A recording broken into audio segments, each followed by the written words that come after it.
बिस्मिल्लाहिर्रहमानिर्रहीम, अस्सलाम वालेकुम। मैं हूं मोहम्मद उमर असलम और आप देख रहे हैं पाकिस्तान टेलीविज़न न्यूज़ पर प्रोग्राम जायज़ा। आज के प्रोग्राम में जिन टॉपिक्स पर गुफ्तगू होगी वो आपसे शेयर कर लेते हैं। वज़ीर आज़म मियाँ मोहम्मद शहबाज शरीफ का जनूबी वज़ीरिस्तान में दहशत गर्दों का हमला नाकाम बनाने पर फोर्सेस को खराज तहसीन। उन्होंने कहा कि हमारे बहादुर जवानों ने दुश्मन के मज़मूम अज़ाइम को नाकाम बनाकर एक बार फिर साबित किया है कि पाकिस्तान की सलामती पर कोई आँच नहीं आनी दी जाएगी। दूसरा टॉपिक आज हमारा होगा वफाकी वज़ीर इत्तलात व नशरियात अताउल्लाह तारड़ की इंतहाई अहम गुफ्तगू। उन्होंने कहा कि सिक्योरिटी फोर्सेस ने एक ऐसे शख्स को गिरफ्तार किया है जो डिजिटल मार्केटिंग की आड़ में पाकिस्तान मुखालिफ प्रोपेगेंडा मुहिम का हिस्सा था। इन टॉपिक्स पर गुफ्तगू के लिए स्टूडियो में मौजूद मेहमानों से आपका तारुफ करवा दें। सीनियर सहाफ़ी तज्ज़ियाकार सलमान गनी साहब हमारे साथ मौजूद हैं। सर बहुत बहुत शुक्रिया वक्त देने के लिए। सीनियर सहाफ़ी तज्ज़ियाकार अली मुस्लिम साई साहब हमारे साथ मौजूद हैं। अली साहब आपका भी बहुत बहुत शुक्रिया वक्त देने के लिए। सर, खराज तहसीन पेश किया प्राइम मिनिस्टर मियाँ मोहम्मद शहबाज शरीफ साहब ने दहशत गर्दों का जो हमला नाकाम बनाया गया है, और यकीनन हमारी पाक फौज की जब हम बात करते हैं, एक तरफ तो बॉर्डर पर लड़ रहे हैं, फिर दूसरी जानिब ये जो दहशत गर्द अपने मजमूम मकासद के लिए हमले करते हैं, ये भी बड़े बहादुरी से जो है सर इसका मुकाबला किया जा रहा है। बिस्मिल्लाहिर्रहमानिर्रहीम। उमर, ये जो दहशत गर्दी का नया रुझान सामने आया, थोड़ा सा ना इसको समझने की ज़रूरत है। इससे पहले दहशत गर्दी इस नैज पे नहीं थी। ये दरअसल 10 मई 2025 को जो भारत को एक बड़ी शिकस्त हुई पाकिस्तान की फोर्सेस के हाथों, तो दुनिया भर में भारत की जगनसाई हुई और पाकिस्तान की पजीराई हुई। और पाकिस्तान की इस हद तक पजीराई हुई कि इस खित्ते के अंदर पाकिस्तान छोटा मुल्क ज़रूर था, लेकिन उसका एक बड़ा रोल सामने आया। और मुझे याद पड़ता है कि जब गज़ा के हवाले से एक कॉन्फ्रेंस अमेरिका में मुनक़िद हुई, तो उस वक्त प्रेसिडेंट ट्रंप ने हमारे प्राइम मिनिस्टर की तरफ इशारा करते हुए कहा था कि इस खित्ते के बड़े फ़ैसले अब पाकिस्तान करेगा। लेकिन जब पाकिस्तान की अहमियत और हैसियत बढ़ी, तो दुश्मन ने यह समझा कि ये दफाई एतबार से भी ये खुद निसारी की मंजिल पर पहुँच गए, सफारती महाज पर भी इनका डंका बज रहा है। तो अब हम इस खित्ते में क्या करेंगे? तो उन्होंने उनका रवायती हथियार जो है वो दहशत गर्दी और तखरीबकारी था, और इसकी एक पूरी तारीख़ है भारत की। और आपको याद है, आप नेट पे चले जाएं कि वहाँ पर मोदी साहब के बयानात मौजूद हैं बलूचिस्तान के हवाले से।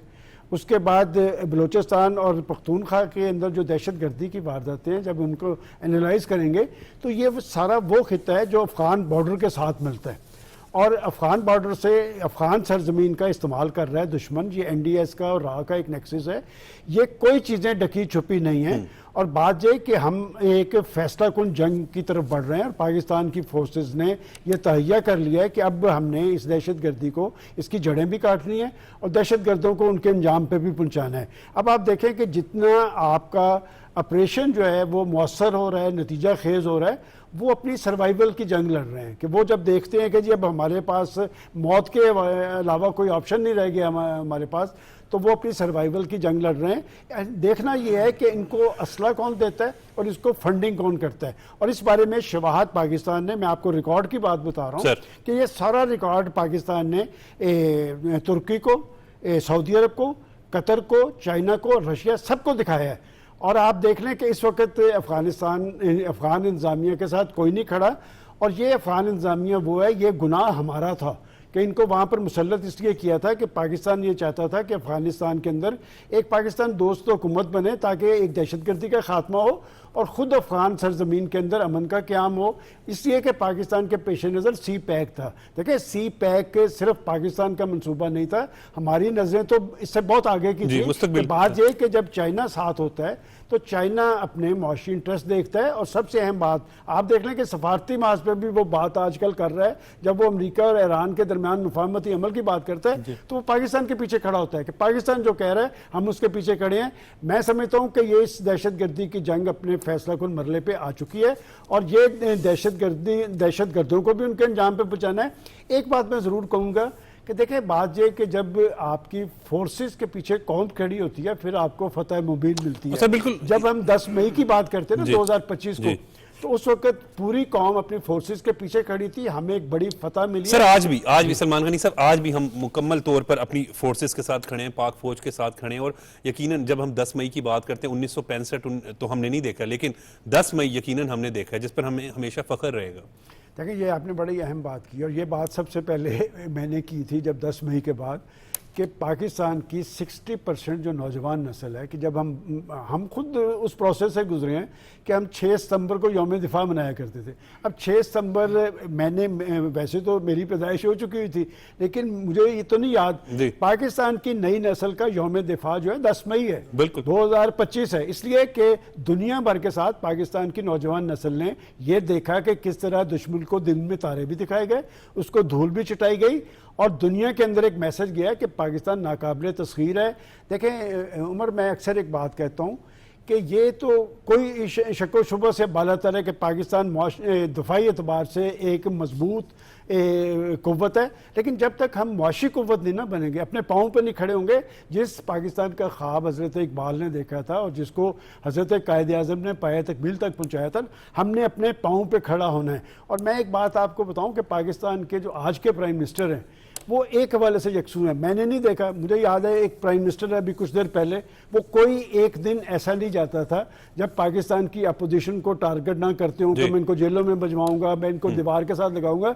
ये वो प्राइम मिनिस्टर है जो मुआशी तरक्की की बात करता है, जो मुआशी खुशहाली की बात करता है, जो आम आदमी की जिंदगियों में इत्मीनान की बात करता है, जो पाकिस्तान में इस्तेकाम की बात करता है। तो लिहाजा बात यह कि फोर्सेज ने तो अपना काम पिछले साल भी आपको करके दिखाया, फोर्सेज आज भी कुर्बानियों की तारीख रकम कर रही हैं। और एक बात मैं ज़रूर कहूँगा कि जब हमारे जवान दहशतगर्दी के खिलाफ लड़ते हुए शहीद होते हैं तो हमें उस दुख को, उस कर्ब को उसी तरह महसूस करना चाहिए। ये हमारे बच्चे हैं ना सर, ये हमारे भाई हैं सर। और बात यह कि आपकी फोर्सेज का सबसे बड़ा प्लस, देखिए मैं इंडियन चैनल भी देखता हूँ, मैं इंडियन अखबारात भी पढ़ता हूँ, उनके तो भगौड़े बन जाते हैं उनके अफसर, उनके तो रोते हुए हमें तस्वीरें दिखाई दे रही हैं। आज तक मैंने इस सहाफती तारीख में पाक इंडिया में कभी ये नहीं देखा कि पाकिस्तानी फौज का कोई सिपाही या पाकिस्तान का कोई अफसर भगौड़ा हो। वो एक जज्बा, एक वलवला, एक जज्बा जहाद उनके अंदर मौजूद है। और आपका सिपा सलार देखे ना क्या है कि मुझे याद पड़ता है कि जब ये पहलगाम वाक़या का इल्ज़ाम तराशी की, ये 22 अप्रैल का वाक़या है,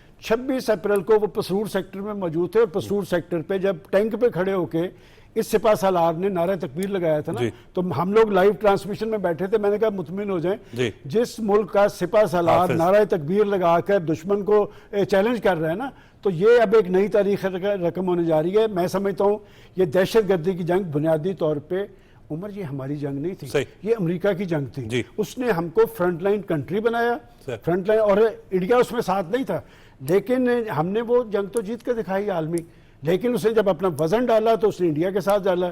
और बात है कि वो दहशतगर्दी की जंग उसकी थी, भुगतनी हमें पड़ रही है। लेकिन मार के हक में कामयाबी के बाद सर पाकिस्तान ने जिस तरह इज्जत कमाई, देखिए आप जब मार के हक की या उसकी बात करते हैं ना पिछले साल 10 मई की, उसमें तो अब कोई शको शुबा से बालातर है। और जिस मैं अमेरिका की बात कर रहा हूँ कि उसका आलमी तादी तो अमेरिका था, प्रेसिडेंट ट्रंप था। आपको मैं और एक बात दहशतगर्दी के हवाले से बताता चलूँ कि जब प्रेसिडेंट ट्रंप माजी में बस से इलेक्शन जीत के आए थे, उस वक्त वो पाकिस्तान को टारगेट करते थे दहशतगर्दी के, जी अफगानिस्तान के इशू का असल जो जिम्मेदार पाकिस्तान है। लेकिन जो उन्होंने इंडिया के साथ और मोदी के साथ कर दी है ना कि 10 मई के उस मार्के पे सबसे पहले तो प्रेसिडेंट ट्रंप ने कहा कि इनके 6 तैयारे गिरे हैं। और बात है कि जिन तैयारों पे वो मान करता था वही तैयारी उसके अंजाम का बायस बने हैं। मैं समझता हूँ कि पाकिस्तान की फोर्सेज ने यकसुई से, संजीदगी से अपनी पेशा वाराना जिम्मेदारियाँ अदा कर रही है, एक शहादतों की तारीख रकम कर रही है। लेकिन असल काम पाकिस्तान की सियासी लीडरशिप का है। सियासी लीडरशिप कौम के अंदर जज्बा और बलबला पैदा करके फोर्सेस के पीछे कौम को खड़े करती है। इस हवाले से किरदार अदा करना चाहिए और सूबों को उसी स्पिरिट के मुताबिक अपनी फोर्सेस के पीछे खड़े होना। बिल्कुल ठीक है। पूरी कौम अपनी बहादुर अफवाज और कानून नाफिज करने वाले इदारों के शाना बशाना खड़ी है। अली बिल्कुल उमर साहब, जिस तरह सर कह रहे थे कि जो हमारी जज्बा ईमानी है हम उसके साथ लड़ते हैं। मैं परसों ही एक इंडियन दिफाई एनालिस्ट थे, उनकी बात सुन रहा था, तो वो कह रहे थे कि मेरी एक बड़ी सीनियर रैंक के जो रिटायर्ड हो चुके हैं फौजी अफसर, उनसे बात हो रही थी पाकिस्तानी। तो मैंने उनको कहा कि आपका छोटा सा मुल्क है, थोड़ी सी आपकी फोर्स है, तो आप हमारे साथ क्यों हर वक्त लड़ते हैं, तो आप इस चीज़ को तर्क करें, आप लड़ाई ख़त्म करें। तो उन्होंने कहा कि उनका जवाब बड़ा ज़बरदस्त था। और उसके बाद मुझे यकीन है कि पाकिस्तानी जो कौम है और जो पाकिस्तानी फ़ौज है वो कभी भी पीछे नहीं हट सकती। उनका कहना था जी कि जो पाकिस्तानी अफसर थे उनका कहना था कि हमारे पास है जज्बा ईमानी, हम जब खड़े होते हैं तो सर हमने अपने से कई गुना बड़ी वहाँ से भारतीय फौज को इबरतनाक शिकस्त दी। हम वहाँ से भागते नहीं। आप जब भी लड़ाई लड़ते हैं तो आप वापस भागते हैं और आपके जवान जो हैं वो रोते हुए दिखाई देते हैं। हमारा कभी भी कोई जवान इस तरह आपको दिखाई नहीं देगा। जिस तरह दहशतगर्दी के हवाले से बात की जाए तो सर कह रहे थे कि सारी जो हमारी दहशतगर्दी ज़्यादातर हो रही है अफ़गान बॉर्डर के साथ साथ। एक तो अफ़गान जो है वो सारे के सारी फंडिंग करवा रहे हैं हम इंडिया से, और इंडिया जानबूझ के ये सारी चीज़ें कर रहा है चूँकि उन्होंने अपनी फेस सेविंग करनी है। जिस तरह उनके साथ पिछले 1.5-2 साल में पाकिस्तान ने किया, सफारती महाज पे बात कर लें, जंगी महाज पे बात कर लें, हर तरह हमने उनको पछाड़ा है। और जिस तरह हमारी फोर्सेस ने, एक तो है कि फोर्सेस के ख़िलाफ़ दहशतगर्दी, यहाँ पे हमारे जो आम शहरी हैं उनके ख़िलाफ़ भी बड़ी शदीद किस्म की दहशतगर्दी हो रही है। और हमारी ट्रेन्स पे अटैक्स हुए हैं जिसमें मासूम शहरियों की शहादतें भी हुई हैं, हमारी पाक फ़ौज के जवानों की शहादतें भी हुई हैं। तो उसके बाद ये इंतहाई इक़दाम उठाना बड़ा ज़रूरी था। हमने चीज़ें कंट्रोल कर ली थी 2-3 साल पहले, लेकिन पिछले 1 साल से जिस तरह ये दहशतगर्दी ने दोबारा सर उठाया है और जिस तरह हमारी फोर्सेस अब इसका कला कमा करने जा रही हैं, मेरा ख्याल है कि बहुत जल्द आपको नताइज बड़े मुस्बत नज़र आएंगे। और अभी भी चीज़ें बहुत बेहतर होती जा रही हैं। जब से बलूचिस्तान में ऑपरेशन शुरू हुआ है, जब से अफ़गानिस्तान में जो कार्रवाइयाँ की गई हैं, तो उसके बाद चीज़ें काफ़ी हद तक कंट्रोल हो रही हैं और उसमें चीज़ें बड़ी वाज़ेह हो रही हैं कि कौन कौन इसमें मुलव्वस है, कौन क्या क्या इनके अज़ाइम है और किस तरह ये सिर्फ पैसे की खातर इतनी कीमती जानों का ज़्यादा। ठीक सर, बड़ी अहम गुफ्तगू वफाकी वज़ीर इत्तलात व नशरियात अताउल्लाह तारड़ ने की अब से कुछ देर कबल। उन्होंने कहा कि एक ऐसे शख्स को गिरफ्तार किया गया जो डिजिटल मार्केटिंग की आड़ में पाकिस्तान मुखालिफ प्रोपेगेंडा मुहिम का हिस्सा था, और जब एक तहकीकात हुई तो सर उससे जो मवाद, जो उस शख्स को मवाद भारत से मवाद फराम किया जा रहा था जिसका ज़्यादातर ताल्लुक एक्शन कमेटी जो वहाँ से मुतालिक मुहिम और सोशल मीडिया पर फैलाए जाने वाले बयानिए से था। तो ये तो अभी एक सीनियर जर्नलिस्ट इस्लामाबाद में, अगर आपको याद हो, तो एक निजी चैनल में गुफ्तगू करते हुए बता रहे थे कि किस तरीके से जो है वो उन्हें, मैंने उनकी गुफ्तगू टीवी पे जो है वो सुनी कि जो है उन्हें अप्रोच किया गया कि पाकिस्तान की मुखालिफ बयानियाँ बनाया जाए तो वो इंडियन स्पॉन्सर्ड जो है वो पैसे भी देंगे। तो जिस तरह अताउल्लाह तारड़ साहब ने अभी बात की है, तो ये अभी आप अब से कुछ देर कबल भी बात कर रहे थे कि जितना भी आप देखें फंडिंग जो है वो भारत से आती है। तो ये तो अब शवाहिद है सर। देखिए उमर, एक तरफ वो दहशतगर्दी जो हम डिस्कस कर रहे थे, ये डिजिटल दहशतगर्दी जी, और अता तारड़ साहब ने जो प्रेस कॉन्फ्रेंस की है, मुझे बल्कि याद पड़ता है कि जब भारत ने पाकिस्तान पर जारियत मुसल्लत की थी तो ये शख्स अता तारड़ जो है ये उस वक्त मीडिया के महाज पर सोया नहीं था और तमाम इंटरनेशनल मीडिया को इंटरव्यूज मुसलसल देते। वो इसलिए था कि ये इसका तल्लक एक ऐसे ख़ानदान से है जो नज़रियाती हवाले से यकसू रहे हैं, जो संजीदा रहे हैं, एक ख़ास पस मंज़र था। और ये वो शख्स है जो इंडिया के हवाले से बड़ा यकसू था। माजी के अंदर हमारे जो इनके दादा एक बहुत बड़ा नाम रफीक तारड़ साहब होते थे, तो वो अपनी खबर बनाने के लिए वो दोस्ताना तल्लुका भारत से बात कर रहे थे। ये नज़रियाती वाले से यकसू नौजवान है। अब भी वो जो बात कर रहे हैं, देखें बात ये कि हम लोग सोशल मीडिया देखते हैं, हमें तो उन चीज़ों से पता चल जाता है कि किसके पीछे कौन कौन सा माइंडसेट है। ये उसी माइंडसेट का हिस्सा है। देखें दहशतगर्दी और डिजिटल दहशतगर्दी ये आपस में लिंक्ड है और इसके पीछे करोड़ और ये जो बयानियां बनाया जाना है सर, ये बंदा जो पकड़ा है, आप उसे थोड़ा सा और डिग आउट करेंगे ना, हमारे भी कुछ सहूलतकार उनके साथ यही तो सर यही तो इंफॉर्मेशन तक आपने ज्वाइंट एक्शन कमेटी की बात की है। देखिए मेरी एक नज़रियाती कमिटमेंट है कश्मीर के हवाले से। आप तो इसके कश्मीर की बात करते हैं, मैं वो जर्नलिस्ट हूँ जो नवाइवत के चीफ रिपोर्टर होने की हैसियत से जो मकबूजा कश्मीर की जो लीडरशिप थी, मेरा उनसे भी रब्ता था, इसलिए कि पाकिस्तान कश्मीर जो है पाकिस्तान के लिए कोर इशू है। इन्होंने आज तक ऐसे कभी नहीं हुआ था कि कश्मीर के अंदर ऐसी सूरत हाल पैदा हो। और आपके ख्याल में ऐसी सूरत हाल पैदा हो गई कि एक एक्शन कमेटी जिसने ना अपनी कोई रजिस्ट्रेशन करवाई है, ना वो इलेक्शन के अंदर सरगर्मियाँ है, उनका एक ख़ास माइंडसेट था। और ये जो खुद मुख्तार कश्मीर के नारे लगाए जा रहे हैं ना, खुद मुख्तार कश्मीर क्या है? देखिए बात ये कि ये जो जब हम कश्मीर काज की बात करते हैं, ये ज़रा समझने की ज़रूरत है कि ये यूएन के अंदर इंडियन लीडरशिप गई थी, नेहरू साहब वहाँ पर गए थे और पाकिस्तान वहाँ पर अपना गलबा हासिल कर सकता था, लेकिन पाकिस्तान ने ऑनर किया। 18 रेजोल्यूशंस मौजूद हैं कि जब भी हालात यहाँ पर साजगार हुए तो वहाँ पर बाकायदा उनको हक़ खुद इरादियत दिया जाएगा, कश्मीरी फैसला करेंगे। आपके ख्याल में कश्मीर काज जो है या कश्मीर इशू जो है कोई ज़मीन के असूल की बात है या वहाँ पर इक़्तिदार का मसला है? ये कश्मीरियों के हक़ खुद इरादियत का मसला है, ताकि उनको जो तकसीम का फार्मूला था उसके तहत हक़ हासिल हो कि वो पाकिस्तान के साथ जाना चाहते हैं या हिंदुस्तान के साथ रहना चाहते हैं। और इंडिया को पता है कि जब भी ये हक़ खुद आती है तो क्यों नहीं देना चाहता। उसे पता है कश्मीरियों की राय क्या है। ये जो खेल कश्मीर के अंदर खेला जा रहा है, ये खेल एक ग्रेट गेम का हिस्सा है। मैं आपको बड़ा क्लियर बता दूं, ये मुझे याद पड़ता है कि आज से 10-15 साल पहले भी खुद मुख्तार कश्मीर की बातें हो रही थी। तो खुद मुख्तार कश्मीर दरअसल पाकिस्तान के ख़िलाफ़ एक साजिश है, और जो लोग ये बात कर रहे हैं ना, ये कश्मीरियों के ख़िलाफ़ है। ये समझने की ज़रूरत है, वो कश्मीरी जिन्होंने एक कुर्बानियों की तारीख रकम की है, वो तो अपने आप को जो दफन करना भी पाकिस्तान के झंडे में चाहते हैं। और मुझे याद पड़ता है कि सैयद अली गलानी से जो मकबूजा कश्मीर में आज़ादी कश्मीर के सबसे बड़े सुर्खेल थे, आप ज़रा उनकी पाकिस्तान से कमिटमेंट का अंदाज़ा लगाएं। मैं तो ये कहा करता हूँ कि पाकिस्तान से बाहर दुनिया भर में सबसे बड़ा पाकिस्तानी सैयद अली गिलानी था। मैंने उनसे पूछा कि शाह साहब पाकिस्तान आपके लिए क्या करे, तो उन्होंने बड़े आराम से कहा कि सलमान साहब पाकिस्तान सिर्फ ये करे कि पाकिस्तान मुआशी हवाले से मजबूत हो जाए, पाकिस्तान अपने पाँव पे खड़ा होगा, हम आज़ादी हासिल कर लेंगे। तो मैं समझता हूँ कि कश्मीरी जो है हर तरह से पाकिस्तानी है, मुहिब वतन है। और जो लोग वहाँ पर ये खुद मुख्तार कश्मीर की बात कर रहे हैं, वो एक प्लान गेम है। और ये जो हो रही है डिजिटल दहशतगर्दी का अमल, जिस शख्स को पकड़ा गया है, इसको थोड़ा सा और डिग आउट करना चाहिए। सर इसमें जरा पाकिस्तान मुखालिफ मवाद के वायरल करने के लिए अदायगियां भी जो हो रही थी वो इंडिया से हो रही। देखिए बात यह है कि इसमें तो कोई शक नहीं, और मेरा नहीं ख्याल कि इंडिया कभी इस बात की तरदीद करेगा। जो जख्म उमर आपने उनको लगाया है, वो तो आज तक मुंतमिल नहीं हो पा रहा। कि कोई सोच सकता था कि 10 मई 2025 से पहले वो तो खुराता नजर आता था। वो तो कहता था मैं पाकिस्तान पे चढ़ दौड़ूंगा, वो कहता था पाकिस्तान को सबक सिखा दूंगा। और गुरूर और तकब्बर का सर हमेशा जो है, लेकिन सर उस पे क्रेडिट हमारी फौज का है सर। उसमें देखें आपकी लीडरशिप का क्रेडिट है। मैं समझता हूँ कि उन्होंने पहलगाम वाकया प्लान्ड था, इससे पहले पुलवामा का वाकया था, उड़ी का वाकया था, बम्बे अटैक्स था, वो सारे कुछ तो सामने आ गया। और ये बड़ा खतरनाक शख्स है। देखिए मैं इसलिए कहता हूँ कि लीडरशिप जो मुल्कों की होती है ना, वो लीडरशिप कभी इंतहा पसंद और शिद्दत पसंद नहीं होती। पाकिस्तान का प्राइम मिनिस्टर, मैं हमेशा ये कहता हूँ, कोई भी हो बिला इम्तियाज़, हर प्राइम मिनिस्टर अपने पहले खिताब में कहता है कि हम उन साया ममालिक से अच्छे तल्लुकात चाहते हैं, हम इंडिया से भी बात करना चाहते हैं। और कभी छोटा मुल्क जो है वो ये नहीं कहता, उन्होंने कहा कि हम डायलॉग करना चाहते हैं। और उमर डायलॉग वो करता है जिसका कोई सियासी केस होता है। उसका सियासी केस क्या है? क्या वो ये कहेगा कि जी वो रेजोल्यूशन गलत थी? और वैसे तो वो जुटला रहा है। और एक बात मैं और आपको बताता चलूँ, एक उसको कामयाबी रही है सफारती मास पे, वो मुनज़्ज़म अंदाज में वो पाकिस्तान को लिंक करता था दहशतगर्दी के। अब वो मारा गया इसलिए कि कनाडा के ऐवान ने, उनके प्राइम मिनिस्टर ने कहा कि हमारे यहाँ दहशतगर्दी ये करवा रहा था, और उसने उनके हाई कमिश्नर को निकाला है।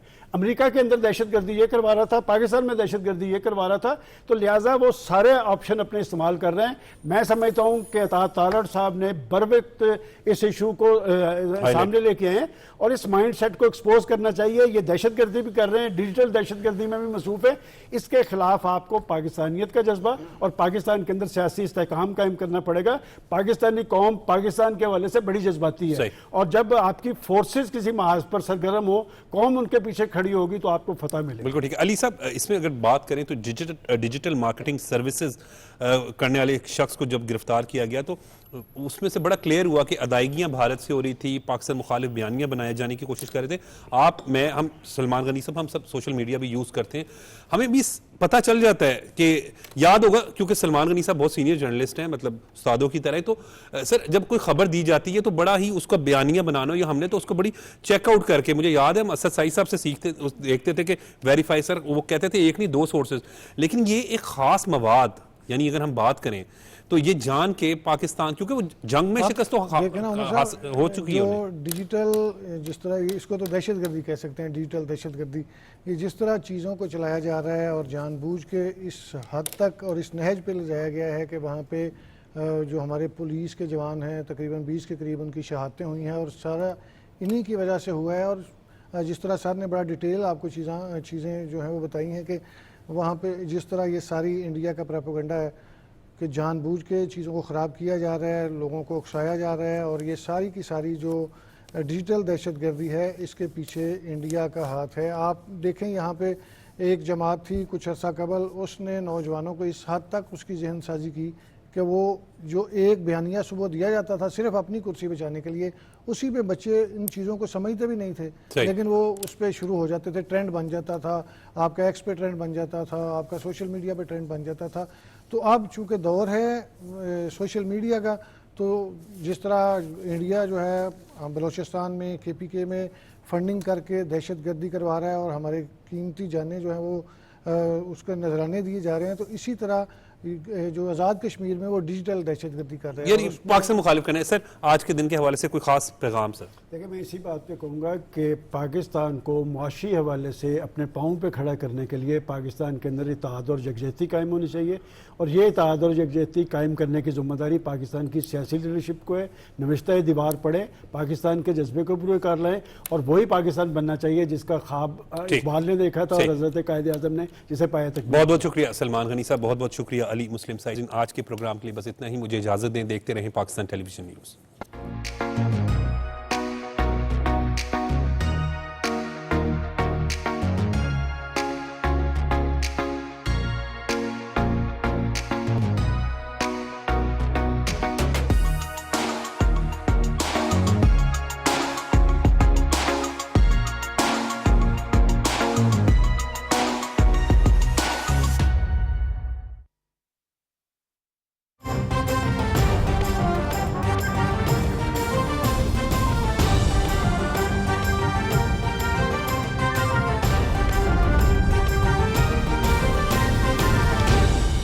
दुरुस्त हर वक्त बार